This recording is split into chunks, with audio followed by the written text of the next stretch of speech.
Odwołanie pierwszego prezesa Sądu Apelacyjnego w Warszawie. The dismissal of the first president of the Court of Appeals in Warsaw, the national prosecutor, and now as many as 5 of the 10 ambassadors from foreign missions. Were all these decisions deliberately carried out bypassing the presidential palace and Polish President Andrzej Duda himself? How can the state be managed when we have a temporary acting chargé d'affaires and when there are no new appointees yet? Today, I am checking. Nie ma jeszcze nowych zarządzających. Dzisiaj sprawdzam.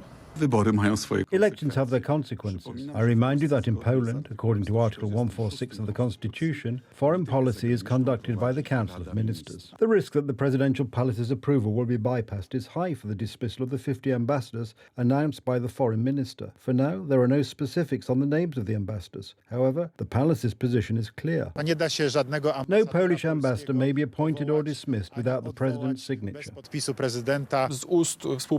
We have already heard from the mouths of the president's associates that permission for the wholesale dismissal of ambassadors, just because they are appointed at such and at not such a time, cannot be given.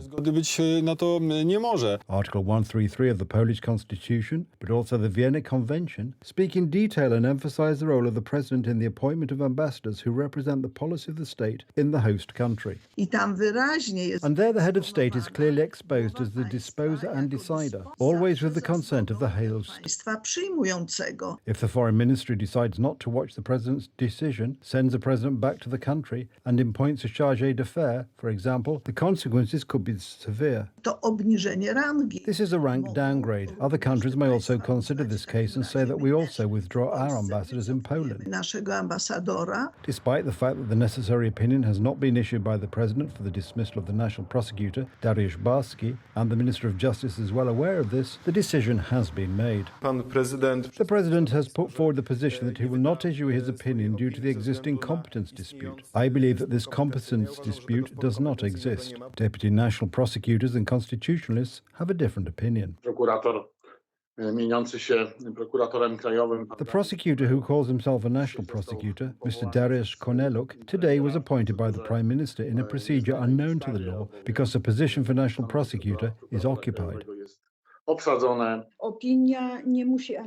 opinion does not have to or support. There is no such requirement. The opinion may have content contrary to the position with the minister, while for formal reasons it must be issued, and if it is not issued, then the choice is flawed.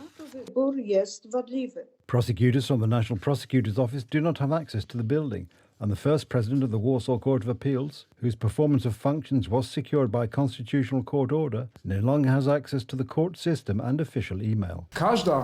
Any form of acceptance of behaviour of this content on my part as President of the Court of Appeals in Warsaw, and I would like to emphasise other representatives of the leadership of the Court of Appeals in Warsaw, would constitute acquiescence in criminal activity. Piotr Szab has filed a criminal complaint in this case. Must all officials appointed under the Law and Justice government lose their positions? We are open to discussions. I want to go back to work. I want to have specific responsibilities. I simply want to help with the case.